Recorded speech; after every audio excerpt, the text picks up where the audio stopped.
Bonjour Emmanuel Ducrot. Bonjour Dimitri, bonjour à tous. Ah bah tiens, à propos de canicule. Oui, c'est très original. Et oui, mais il y a des choses à dire. Si vous avez un coup de chaud ce matin, ça n'est pas à cause du climat, c'est notoirement à cause de l'impréparation de la France, nous dites-vous Emmanuel ce matin. Cette impréparation, elle était autant idéologique que climatique. Oui, j'ai senti ma température corporelle monter de plusieurs degrés hier en lisant une dépêche de l'agence France Presse qui énumérait les consignes données par la ministre de l'Éducation nationale au recteur.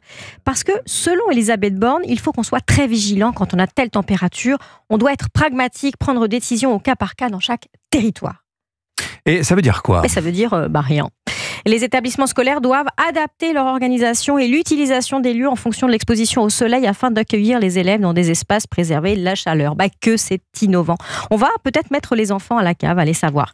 Et en cas de vigilance rouge, les autorités préfectorales pourront décider de la fermeture temporaire de certains établissements afin de garantir la sécurité des élèves et des personnels. Il y en a déjà 200 de fermés aujourd'hui. En gros, que chacun se débrouille. L'école n'offrira pas mieux aux enfants. Quant aux élèves qui passent des examens, les consignes sont iconoclastes. Utiliser dans la mesure du possible des salles à l'ombre pour les épreuves et s'assurer que les candidats auront à boire. C'est plutôt maigre, effectivement. Il est documenté que la capacité à apprendre et à se concentrer diminue avec la chaleur. Et donc, on acte la défaite. Le climat change, mais à l'école, la situation n'est pas près de changer. Selon un rapport parlementaire de 2023 sur l'adaptation de l'enseignement au changement climatique, plus de la moitié du parc immobilier scolaire date d'avant 1914. 86% des bâtiments doivent être rénovés.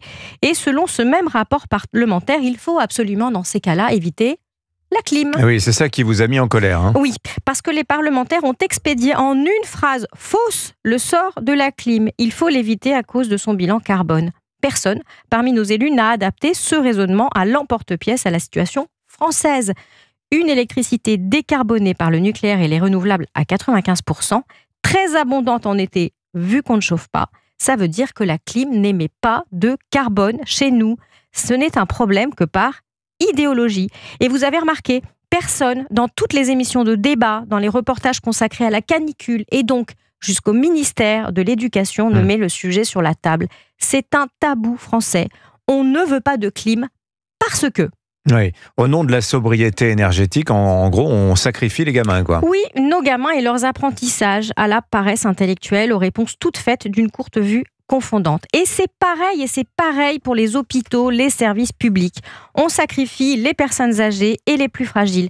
Pas de clim, c'est pas bon pour la planète. Et ne cherchez même pas à argumenter avec des faits, c'est non. La France a choisi de lutter contre la chaleur par l'idéologie. Mais si vous avez trop chaud, rassurez-vous. Le ministère de la Santé a mis en place samedi un numéro vert canicule info service. Joignable de 8h à 19h jusqu'à la fin de l'épisode de canicule. On vous conseillera sans doute de boire frais. C'est d'ailleurs ce que je vais faire parce que vraiment, ce n'importe quoi naïf et satisfait fait sauter tous les thermomètres à ânerie. Canicule info service. J'étais en train de chercher le numéro. Je n'ai pas poussé le vice jusqu'à le donner aux auditeurs d'Europe 1. Mais si, donnons-le. Il y en a 300 000 des numéros verts en France. Alors celui-là, il est indispensable, évidemment. C'est le... attendez, il arrive. 0800 06 66 66. Et buvez frais, que des 6.